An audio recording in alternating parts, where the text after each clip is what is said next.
Today we are talking about how to build muscle mass. Full disclosure, I am not a bodybuilder. I don't have the muscle fiber type 2 via bodybuilder. That's a good topic actually. So we have two types of muscle fibers, two main types. There's actually 6 types. Let me get a sheet out here.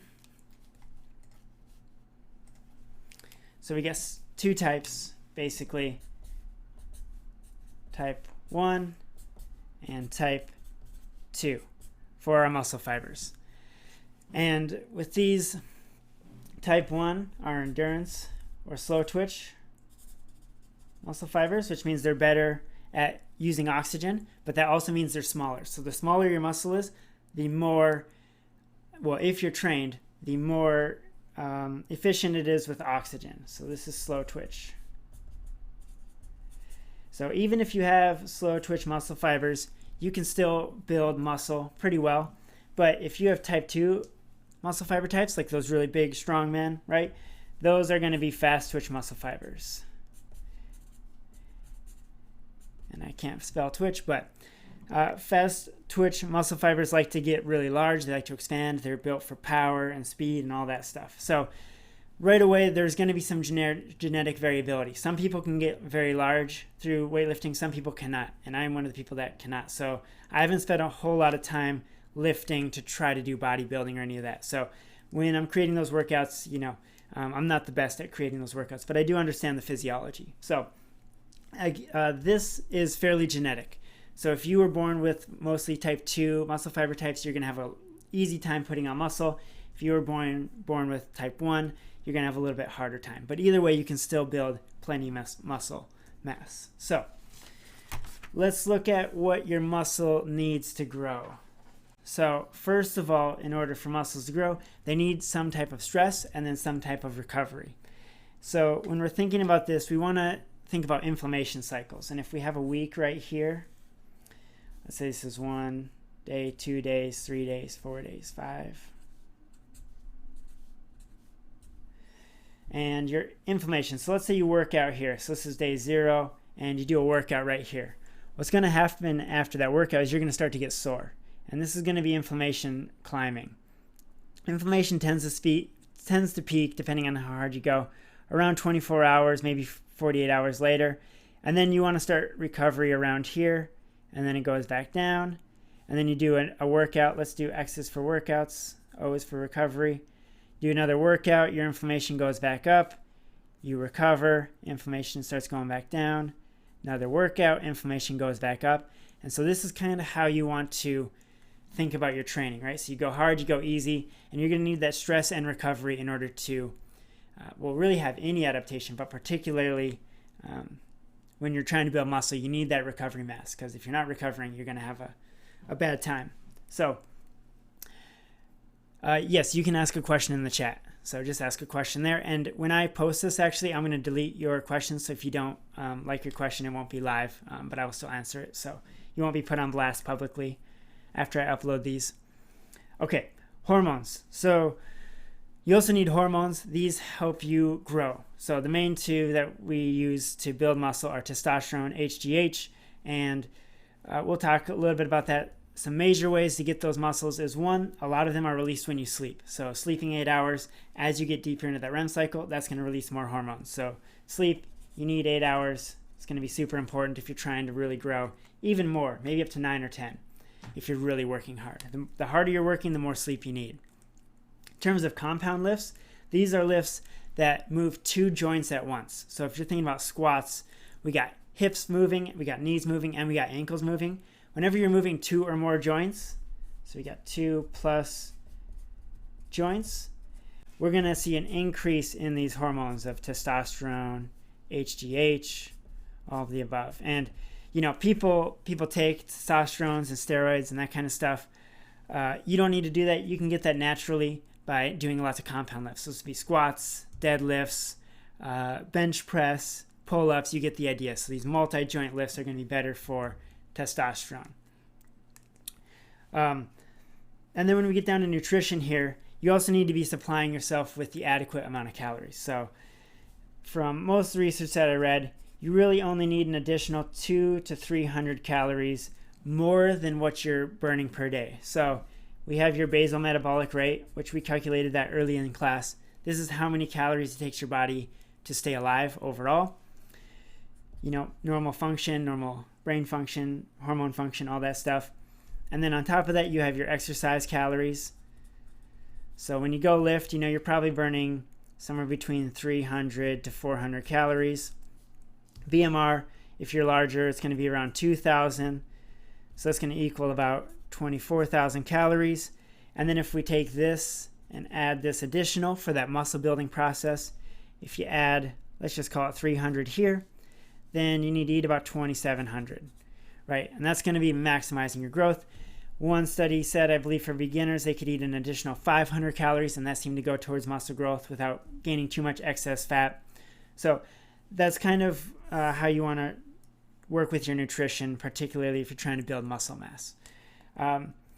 We don't want to be negative calories when you're trying to build muscle mass in an ideal world, because you're not going to maximize your muscle growth. You're going to be losing fat mass. It may help your physique, but that's not what this lecture is about. Another thing with nutrition is you want your post-workout recovery. So this is super important, especially if you're trying to build muscle mass. After your workout, you need about 300 calories. And you want to consume protein and carbs with those calories, because the carbohydrates are going to restore your carbohydrate stores in your muscles, because as you work out, you're depleting your carbohydrate stores. And then your protein helps you rebuild that muscle. And so we want, ideally, I guess, a ratio of 4:1.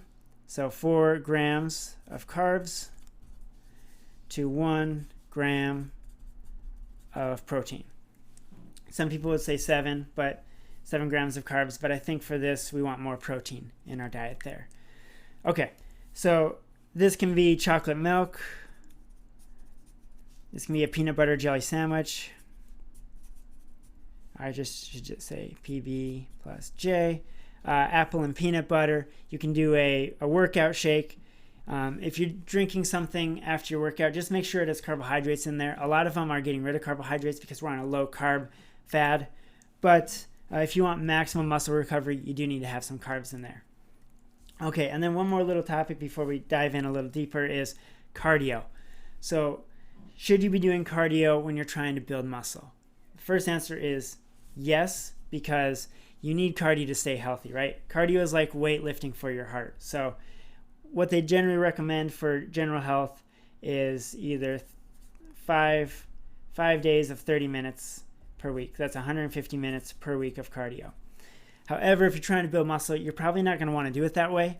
And I think you can substitute a little bit of strength training for cardio if you're getting your heart rate up there, which you should be doing. So in my opinion, if you're doing 2 to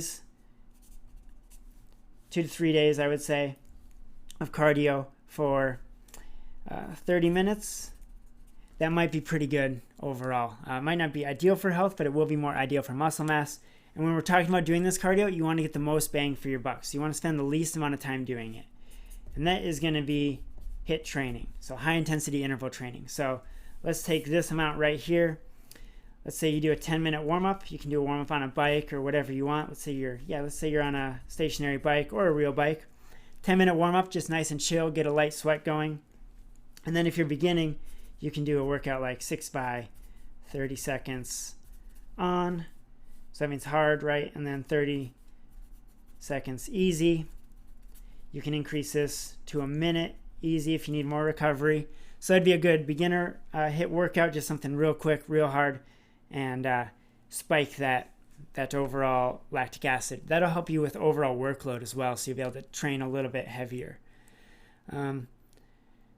Okay, so I got a lot of questions. I'm going to go over them real quick before we move on, because some are relevant. So best forms of recovery, I'm actually going to, best forms is sleep, right, and rest. So, some people will take ice baths. You can do that a few times a week. I think if you do that too often, it's not going to be as effective. So sleep and food, and then just resting yourself. Especially if you lift really heavy legs, you might need to just take a day to, lay down on the couch, Netflix and chill, whatever you got to do. So, Do you recommend lifting every other day? I'm going to get into that in a little bit later, so if I don't answer your question enough, ask me again. What are the muscle fibers called? Slow and fast twitch. Yes, so type 1 is slow, type 2 is fast twitch. Can you train the same muscle group 2 days in a row if it is not sore? Technically, although I wouldn't suggest it unless you're beginning. But if you're getting really intense, I would wait on that. Again, we're going to go more into detail on that, so re-ask if I don't answer it correctly enough. What is the best protein-carb ratio for muscle building? I kind of answered that, I think, right there. So that 4 grams of carbs to 1 gram of protein is what's said to be most ideal. What does HGH mean? HGH is human growth hormone. So, yeah, you produce it naturally, and we're going to talk more about these hormones in a little bit. All right, good questions. What foods help you build muscle? So, protein helps you build muscle. Obviously, carbs help you build muscle because it replenishes your carb stores. So just food in general, having that caloric amount is going to help you really gain muscle mass because you have things to build with. So make sure you're getting those essential amino acids. So vegans will have a hard time, but you just have to be really on it if you're vegan. Vegetarians can eat milk and dairy, and those are going to have all your essential amino acids. I skipped one. Is there any way to focus on strengthening fiber type 2? Yeah, mostly what we're going to be talking about is strengthening type 2 fibers. You're going to be strengthening both, but you don't just isolate type 2, although type 2 will get the most benefit from what we're talking about. Do you have to have a certain diet while training to build muscle mass? No, as long as you're getting your essential amino acids, you should be good. And there's 9 of them, so make sure you're getting all of those. Milk, protein, dairy, you're going to have all of those. Should people eat something before a workout to build muscle? That's debatable. You can follow it up with that post-workout meal like I talked about, or you could eat before if you're fine with that. Those calories will still be in use. So yes, you could, but you don't need to. Unless you're feeling weak or sluggish, then I would, just to kind of help you out a little bit. Do complex carbs or simple carbs matter more after strength? Doesn't matter. Your simple carbs are going to be drawn up really quickly into your bloodstream. And so that is fine if you've just done a workout because you are going to be storing it real quick. Your insulin is going to come into action and it's going to start storing it in those muscle cells. So I don't think it really matters. For your meal afterwards, you should be eating more carbohydrates. So I should have said this. After your post-workout meal, you're going to want to have that within 30 minutes. 30 min. And then you want to have a meal within 2 hours later because you get a double spike in absorption. So if we go down here and we look at protein synthesis, actually, what we're looking at is, let's say these are 30 minutes. So we got 30 min, 1 hour, 1.5 hours, 2 hours. You eat a post-workout recovery, you get a spike in protein absorption. It might start to go down a little bit, and then if you get another meal, you get a double spike. Some people says this goes out to 5 hours. You can eat a meal within 5 hours and get a double spike. In my opinion, just hit that 2 just to be safe. And I think the quicker you get your nutrients, the better it is for that muscle mass or that protein synthesis. Okay, creatine. Would I recommend creatine? Let's save that for the end. Where's my sheet at? Re-ask that question later on, and I'm going to talk about that at the very end. So we'll do some workouts in a second here. More benefit of HIIT training, cardio, or weightlifting than others. Well, it just depends. If you're training for an endurance event, then yes, HIIT training is going to be your primary focus and just general endurance. But if you're training for muscle mass, you don't want to do too much cardio because what cardio does is cardio demands oxygen, and in response to that demand for oxygen, your muscle is going to try to become more efficient, and so the muscle fiber is going to get smaller to try to allow oxygen to get through everything better. So you just need to moderate a little bit of your cardio if you're really trying to put on huge muscle mass. For most people though, you can do cardio and you can still gain really good muscles. So that's for maximizing stuff, and I'm going to create some weekly layouts to kind of explain that. Okay, so we got some good questions here. So intense, one more question before we go on, and then I'm going to answer the rest of yours later, and then re-ask your questions if I don't get to it, because there's a lot of them here. So do I think intense bulking and then cutting is healthy? It is not the healthiest thing to do. So anytime you're restricting calories like that, is typically not going to be your most healthy activity. Intense bulking can sometimes not be the healthiest either if you're eating like excess amounts where your blood sugar is really high. So a way I like to think about it is high-end athletes typically tend to not be your healthiest because they're being very hard on their body with all the training, which means they need to hyper-focus on their recovery. So there's a balance there between health and performance. They do tend to be healthier, and you need to be super healthy when you are training that hard because your body is requiring so much recovery, so many nutrients. So, okay, I hope I've answered most of those. I'm going to try to continue answering those. Re-ask your question if I miss it because we got a lot in the chat right now. So we're going to focus on recovery a little bit here. I kind of already explained that easy, hard, easy, hard. So when you are lifting hard, again, you want recovery days. So let's wait on that. I'm going to make a weekly layout. But again, you want to spike your intensity, recover, spike your intensity, recover. Another thing to keep in mind when you are lifting really hard, and this is kind of for the more intense lifting, at some point people start lifting just one muscle group or maybe two per day. You want to make sure you're not lifting biceps after a back day or triceps after a chest day. So if we think about this, if you're doing back, let's say pull-ups. When you're doing pull-ups, you're also working your bicep. When you're doing rows like this, you're also pulling on that bicep because that bicep works anytime that elbow is coming close, right? Or that elbow is bending here. So if you do a really hard back day and then you try to follow that up with biceps, your biceps are a smaller muscle group and they're not going to be recovered and they're not going to handle that very well. Same with chest and tris. So when you're doing bench, anytime you're straightening your arm, you're also using that tricep. So same thing, you don't want to follow tris with a heavy chest day because again, these small muscle groups here, they can't do as much work. And so that's something to think about when you're doing these exercises at a high level or bodybuilding at a high level, is that your smaller muscle groups are going to not be able to handle as much work. So if you want to think about it, maybe let's say your chest can handle 15 sets per week, maybe 20 sets per week. Your biceps cannot handle as much if you're lifting really heavy. So maybe that can only handle half, 7 to 8, maybe 10 here, sets per week. And that might even be a little high if you're lifting really aggressively. But you get the idea. So just be aware of that recovery. You might need to give your small muscle groups some recovery time, even if your large muscle groups can handle that. And then again, I talked about sleep and nutrition. So that's just a quick touch on recovery. Let's start making some workouts. And then we're going to go to a weekly layout. And then at the end, we're going to talk about some tips and some tricks. So if you are a beginner, right, let's just say you're starting out and you want to build some muscle mass, but you're starting from ground zero. You don't want to go super hard right away because you're just going to kind of be wasting your time. So I have this chart right here. It's pretty interesting. This shows muscle adaptation from strength training over time. And so what we see is hypertrophy here, which is what we're actually focusing on. Hypertrophy means increasing muscle mass size. It doesn't begin right away. Most of your gains are going to be strength gains from neural adaptations. So if you are just starting a training plan, you want to kind of be going easy, right? So let me cut back here.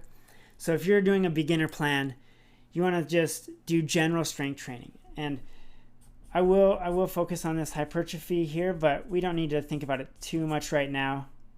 But technically, hypertrophy, building muscle mass, is going to be an 8 to 12 rep range. And that means that you are lifting heavy enough to where you can only lift that weight 8 to 12 times. Now, that can be difficult for some muscle groups, particularly your smaller muscle groups. So you don't need to stick to this. You can build muscle no matter how many reps you're doing. You can be doing 20 reps, 100 reps, and you can still build muscle. But when you really get intense about it, this is maximizing your muscle gains. So let's look at a beginner. If I was a beginner starting this, I would do anywhere from 10 to 20 reps, depending how strong you are. And I do 2 to 3 sets of those reps. So doing multiple sets, this is called the overload principle. So you do some push-ups, take a break, do more push-ups, take a break, do more push-ups, and you're just retesting that muscle to really fatigue it. And also when you're creating these plans, you want to start with your largest muscle groups first. So let's start with some squats here. So we could be doing squats, and somebody asked about how to do this when you're under quarantine. So I'm going to kind of talk about that while I talk about this. So in your home, you can start with squats. If you're starting from ground zero, you don't need to find a way to add weight, really. You just need to start going through the motions. For the first 2 to 4 weeks, you're just going through the motions, getting that base phase down before you can start lifting heavier weight. If you are trying to lift at home, maybe some lunges can kind of make it a little bit more difficult on you because you're only doing single leg stuff, so you're almost doubling the weight. You can hold a sandbag or whatever you have, something that's heavy, to add some weight to those lifts as well. And I'm going to talk on a special topic at the end about what you can do under quarantine. It's called blood flow restriction, so hang out for that. So if we're doing this workout here, I'm going to actually bring up this other chart. This is what I use. We've created one of these when I'm creating a workout. So again, we're doing squats to start out, 10 to 20 reps, 2 to 3 sets. When we move to pecs, let's say you're doing some push-ups here. You want to balance that out, so you want to do maybe some pull-ups following that. We could do maybe an ab workout there, crunches, whatever you want. And then you can kind of just look through and you can do some, shoulders are kind of involved in push-ups, and shoulders are kind of hard to do at home, although there are ways. They're also involved in pull-ups. You can do some bicep curls if you have some dumbbells. You can do some triceps as well, and then maybe some calf raises. So this is just a beginner general warm-up or general workout, and if you're doing this, you're going to already be building muscle mass. So it's a great place to start. Now, if we're going to get more intense, let's say you've been doing this for a while and now you really want to start putting on muscle. Let's go here. So you're really trying to start putting on muscle now. One of the things you want to do, and this is kind of more if you have a weight room, or if you can find ways to lift heavy enough to get this 8 to 12 reps. So now I would go into this hypertrophy training is what I call it. So we're going to begin stressing the muscle with a little bit heavier weight than we are right here. And so again, you're looking for 8 to 12 reps, starting at 2 to 3 sets, and you can start working up those sets if you want. So maybe up to 4 to 6 even. So I'd call that 2 to 6. But starting right here is where you want to start, and then you can move up eventually as you see fit. So some principles here. When we're building our muscle mass, one of the things we want to think about is how do we destroy the muscle. So the more damage you can do to the muscle, the more growth you're going to get on the other end. You don't want to destroy the muscle too much because you need to be able to recover. So if I was starting out here, I'd be focusing on 8 to 12 reps. And again, this is where you're failing at 10 reps. So you're doing bench press, and you can only lift the bench at that weight, 10 times, maybe 12. If you can do that, then it might be time to bump up in weight. Although, you can go up to 15. It's not a perfect science. So, play around with that. When you're doing this, let's just create another workout here. Let's do lunges. Let's do dumbbell lunges first. Then let's do let's do a dumbbell workout. So dumbbell bench. Let's just start with those two.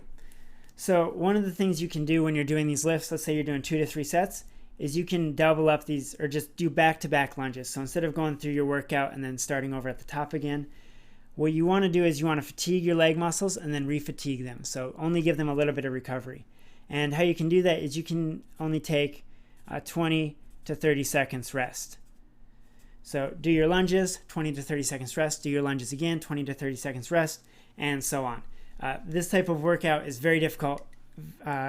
It's not my favorite. It's like my least favorite, and it's very intense and very hard. Bodybuilding is one of the most intense as far as difficulty levels go, or like work levels go.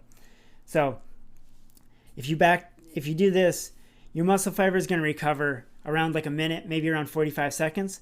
But if you attack that muscle fiber again before it recovers, you're going to do additional damage. One of the things you might notice if you do this is you might have to decrease the weight that you're lifting as you go. So maybe you got 30-pound dumbbells in your hand, you do your lunges, take a rest, and then hit it again, and you might need to go down to 25-pound dumbbells or 20-pound dumbbells as you fatigue, especially if you're doing up to 6 sets there. So another thing you can do, well, let's build this workout up real quick here. So if we do pull-ups, let's say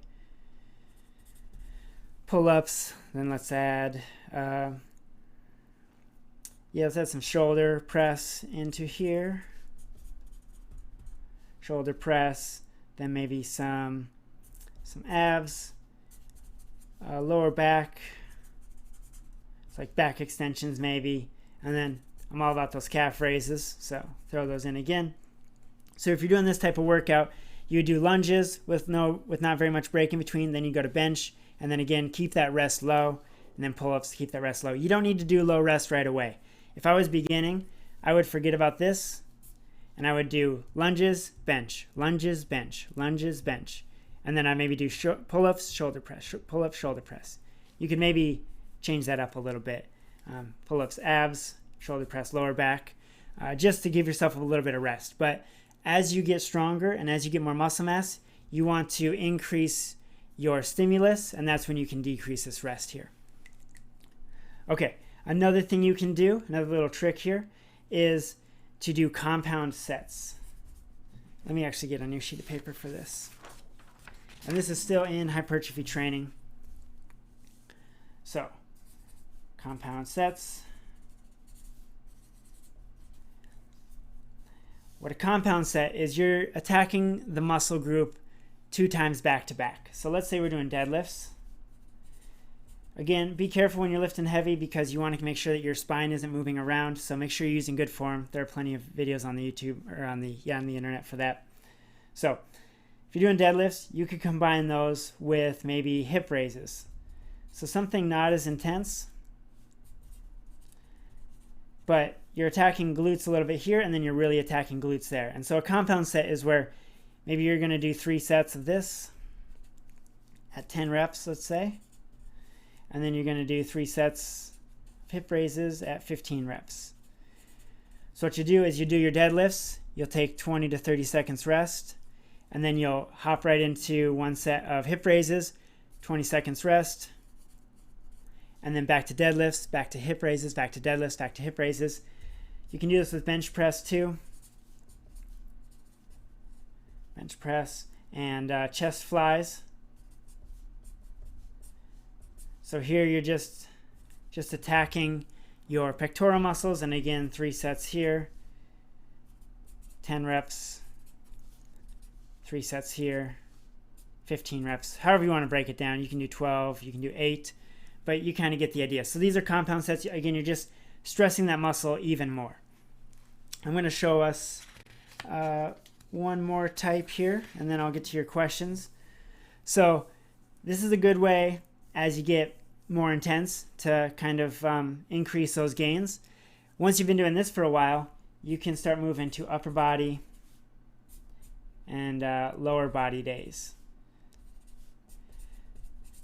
So again, as you progress through these workouts, what you're doing when you're beginning is just getting used to everything, developing your infrastructure, your structural integrity, and then you can start lifting heavier. Get to those 8 to 12 rep range where you're pushing some weight, 3 sets. You can start building those sets up. Then you can start decreasing that rest, and then you can start maybe moving into compound sets with decreased rest. And then after that, you can get into some upper body and lower body lifts. So this is where you're focusing maybe 2 days a week on upper body, and then 2 days on lower body. I mean, you can do 1 upper, you can do 1 lower, and then you can do 1 full body day. So there's lots of ways for you to break this up. But this just, again, adds more stimulus. So you're going to do a lot more chest, shoulders, back on this day, and then maybe a lot more legs on this day. So that's just, again, more stimulus. And then when you get really intense, you can start doing like chest, tri days, back, bi days, lower back, and then leg days. So that's kind of how you can start to break things up a little more. So I'm going to jump and try and answer a few questions, and then we're going to set these off into a weekly layout and kind of show you what that looks like. Okay, so we have, so I do see this question again. Can you train the same muscle group 2 days in a row? Yes, but if you're lifting really hard and really intensely, you should probably avoid that, because recovery is when you actually get better. Okay, what else do we have? Again, I'm going to hold off on that creatine. So, okay, so in quarantine, what's the best resource to use for home muscle training? I don't know really good websites for that, but when you're at home, you can do more reps. If you can't find the weight, just do more reps. So some people do like the 100 push-up, 100 squat, 100 sit-up challenge. You can do that kind of stuff, and you can get really good gains from that. It's not like ideal for muscle building, but it does work really well. So you just got to get creative. And again, I'm going to talk about blood flow restriction at the end. Would it be best to combine those muscles on the same day then? Sorry, Adam, I don't remember what muscles you're referring to, so please get back at that. Looking at the rep count for hypertrophy, would you say endurance lifting or strength lifting is best for building muscle? Good question. So let me get another sheet here and break this down. So theoretically, when you're looking at different lifting groups, you have your strength training, and this is 3 to 6 reps. So you're lifting really heavy weight here. You could go down to 1, but for training, you're mostly doing 3 or more. This is where you're trying to move as much weight as possible. When you talk about hypertrophy, so again, muscle building, you're looking at 8 to 12 reps. Maybe up to 15. There's no perfect science here, right? You're always getting a combination of everything. So even if you're doing 12 reps, you're still slightly getting stronger. You're just not maximizing your strength. Same with this. Even if you're doing 12 reps, or same with this, even if you're doing only 6 sets, you're still gaining some muscle size. You're just not maximizing muscle size. And then technically they say endurance training is 15 reps or more. So this, you could be doing like burnouts or something at the end of your workout to get a little bit of extra work, where you're just lifting a lighter weight, maybe 20 or 30 times, just to get some more muscle damage. So you can mix and match. There's no one size fits all, but if you are really trying to push it, this is kind of your zone. And you can move up into that 15 rep range. But if you're being a real serious bodybuilder, I think I would avoid the 30 reps. There's a time and a place, particularly on your smaller muscle groups like calves and biceps and triceps. It is hard to lift super heavy on those all the time. So it might be worth your while to do some higher rep ranges for that. So, okay. When you're building muscle, do you think going to the gym is more beneficial or easier than at home? Well, you definitely have more options in a gym to do different lifts and to add more weight than you do at home. But I mean, people get really good and get really ripped just working out at home. So, there's all kinds of like just chest workouts or leg workouts online that you can do, and those will really maximize your gains at home. It just takes a little bit more effort to do at home because you have to do more reps, but you can still gain a lot of muscle mass at home, especially if you're not very well developed at the current moment, right? If you haven't been already training hard, just doing anything at home, you're going to get really good gains from that. All right, when you're talking about don't do back and then buys the next day, would it be best to just work those muscle groups in the same workout? Yes, Adam. So you're already going to be working those same ones. So let's say you're doing pull-ups again. When you're pulling up for that back workout, you're also working that bicep. So if you do pull-ups this way, that's a better way to see that bicep working. You're still working those muscles. So yeah, at the end of the day, I would maybe do some bicep curls. But again, you don't want to overstress those small muscle groups. Those smaller muscle groups can't handle as much work as a large muscle group. So you want to be a little careful about that. But yes, I would work them out on the same day and then get full recovery for those. All right, we got Scott Murray in the chat. He's a throws coach, so he's got some good strength knowledge. He's been working out his athletes with weighted backpacks at home to add weight to a single leg squat, and even using a backpack or shoulder press for bicep curls. Okay, nice. Yeah, so there you go. Backpack, that's a good, I never thought about that actually. Throw some textbooks in your backpack and then you can start curling those. Oh, that's great. I was doing door frame bicep curls and that was not working out very well. So Awesome. Yep, weighted backpacks, that's a good way to add weight. Thank you for the suggestion there. Okay, we're going to try to throw these into some weekly layouts here. So if you're a beginner, you don't need to do a whole lot. So the general recommendation is lifting 2 days a week. So for a beginner, you can just do like an at-home strength workout, really whatever you want to do, and already start building muscle. So let's call it resistance training here. Maybe another resistance day here. And then you can do cardio, cardio, cardio. And this is a good, healthy, just general fitness. And if you're not doing anything, this will build really good muscle mass. So even like running will build your leg muscle mass a little bit. It's not going to maximize it, of course. But if you're doing nothing, it will help. If we're getting more intense, let's say you're doing, which routine do we want to do here? Let's say you're doing just a beginner hypertrophy routine. So you're doing 8 to 12 reps, 2 to 3 sets, and maybe low rest. So you are needing some recovery. And you're getting more intense. I would work out strength 2 to 4 days a week. So let's say we work out hypertrophy here. I kind of like to back them. So then maybe you do some easy cardio here. Another way to implement cardio is you can do it for your warm-up. So if you don't want to have a separate cardio day, do a warm-up here that's like fairly intense.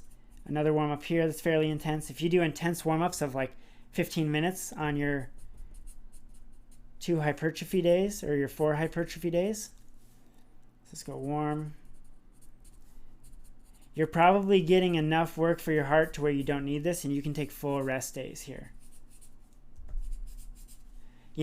But you can be going and walking your dog. That'll count as cardio, right? So maybe you want to walk your dog here for a little, 30-minute walk or something like that. So all that's going to count. But if you're doing your warm-ups beforehand, and you do want to warm up before you lift, and to get a good warm-up in, it's a light sweat. So you could do this for that 8 to 12 rep range, right? You can do full body. You could do an upper body day here, lower body day here. To be honest, I'd probably flip that around because lower body seems way harder. And then upper body right here. So this is some ways you can start to break this up. If you find that you're kind of breaking down and you're not able to lift as much, you might need to take some rest days, somewhere in between there. Just take an extra day off, because when you're resting, that's when you're actually getting better. Now, if we go a little bit more intense, what we could do, if you're doing like isolating muscle groups. So let's say on Tuesday, you're doing chest and triceps. And, I'm not sure where you're going to throw shoulders in there, but those are also working shoulders. So you could kind of say a shoulder day. Unfortunately, with upper body days, you're always kind of working your shoulders. So be a little easy on that, right? Again, these muscle groups are a lot smaller than your chest muscles. And then maybe follow this with a lower body day. And then you can throw in some abs there as well. So that would be a way to kind of stratify that. Take an off day here. And then you could do a back day, biceps, and then, of course, shoulders are going to be involved there too. Again, make sure that your shoulders are recovering, because you are hitting them twice on these days. So be careful with those shoulders, because they are ball and socket joints, which means they aren't the most sturdy joint out there. And then lower body day with abs again. So that could be another setup. Find when you're going to do your cardio. You can take days off with a warm-up here. You could do some HIIT training on one of these days where you're really spiking that intensity, because that's going to help you, develop overall workload. So, okay, let me jump into the questions. Then I have a few more tips and tricks here. Okay, I've answered that. Oh, all right, so it looks like we have the Curl textbook, Socrates to Ethics and Metaphysics, 5 times. I'm not sure what you're talking about, Jason. I assume this is what your public action plan is. So, yeah, explain that a little bit, if that's a resource that people can use. Oh, I see. Oh, you're talking about your books in there. Okay, yep. Curl that 5 times. Nice. I like it. All right. Let's go to some tips and tricks here, and then we'll answer any other questions you guys have. I'm going to add creatine to the bottom of this so I don't forget. Okay, so some tips and tricks and some good things to know. First off, you want to make sure you have pushes and pulls. So with this last setup I have here, when you're doing chest, you're not going to have very many pulls when you're doing chest versus when you're doing back. So if you're stratifying it that way in a week, you want to make sure that you're not overdeveloping your chest, so you start pulling up this way, and so you're not overdeveloping your back. You want to keep a good mix there. If you're doing days just general hypertrophy training where you're not really like maximizing your gains, but I mean you will be maximizing your gains if you're kind of moderately adapted. I like to do a pull right after I do a push, so I'll do push-ups and then maybe I'll do some rows or something to kind of equal those out. Same with abs and lower back. A lot of people like to focus on abs, but then they don't work on their lower back. So anytime I do abs, I try to do a lower back exercise as well to make sure I'm staying even. And yeah, so push and pulls, abs and lower back. Make sure you stay balanced. Okay, leg day, don't skip leg day. It's tempting sometimes just to, really go hard on the bench. But if you're really trying to put on muscle mass, your legs are larger muscles, so they're going to put on a lot more muscle mass than your upper body is. And you just don't want chicken legs, so don't skip leg day. It's the hardest day. It's the worst. Also, legs tend to have a hard time recovering because you walk around all the time, whereas your upper body sometimes can recover quicker because you're not walking on your hands. So if you are getting serious, you might need to take some days where you're really chill to let those legs recover so you're not on them all the time. Okay, steroids and testosterone. We want to avoid these. So sometimes it's tempting for people to take steroids because it does increase your gains. What these do is these hormones, chemicals help you recover. So we got human growth hormone on here as well. And we can get this naturally again by doing compound lifts, and by lifting it's going to increase your testosterone. Sleeping is going to do that if you're sleeping 8 to 9 hours a night.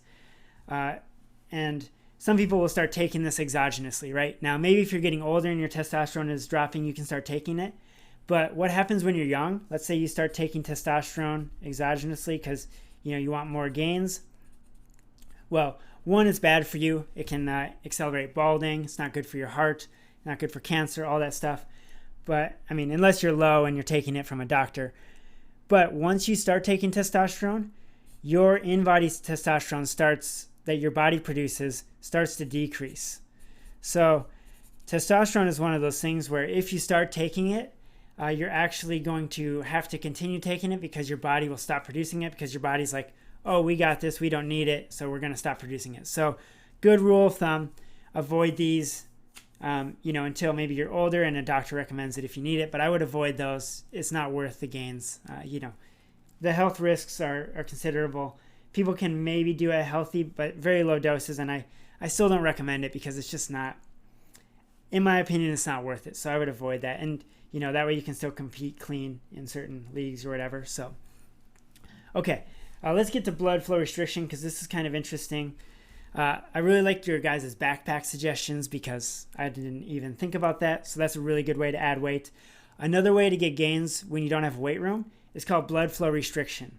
And it's some crazy stuff, actually. What this is if you restrict blood flow coming out of your limb. So the way this works is you have deep arteries, and these are delivering blood flow to your limbs. And then you have surface veins that are bringing blood back to your heart.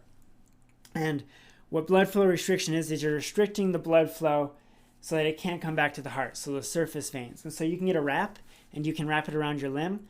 And you don't want to wrap it so tight that blood can't get in. So make sure you're doing this appropriately because, you're not making a tourniquet. You can damage yourself. So be aware of that. But what you do is you make a wrap, and you're just stopping blood flow from leaving the limb. And what happens is when you create this environment where blood can get in but blood can't leave, you can lift really light weight. You can do bicep curls with it, and it starts to burn quite a lot. And you can do like 30 reps with it. And what they're finding for whatever reason is that this is actually increasing muscle size and really leading to some strength gains. For whatever reason, the metabolic situation when the blood can't leave is creating some kind of stimulus for your muscle cells to actually grow. So that's really interesting stuff. Basically, let me just draw a little arm here, bicep here. So you're just kind of making a tourniquet, but not as tight as a tourniquet. So again, be very careful with doing this. You can also do this on your leg, up in your like upper quad area. You can cut off some of the circulation there. It's a little bit harder, but then you can do squats, and it's really going to burn. It's not my favorite type of exercise, but people have been seeing really good results, and that's something you can do if you don't have a lot of weight to move. People also do this if they get injured and they can't lift very much weight. Maybe you have a bicep injury, you can do some blood flow restriction, lift really light, and maybe still get some benefits, but you are still stressing the muscle system, just not as much. So be aware of that. And again, don't cut off all your circulation. So learn how to do this appropriately if you're interested in that. All right, final topic is creatine, and then I'll get to any more questions you guys have.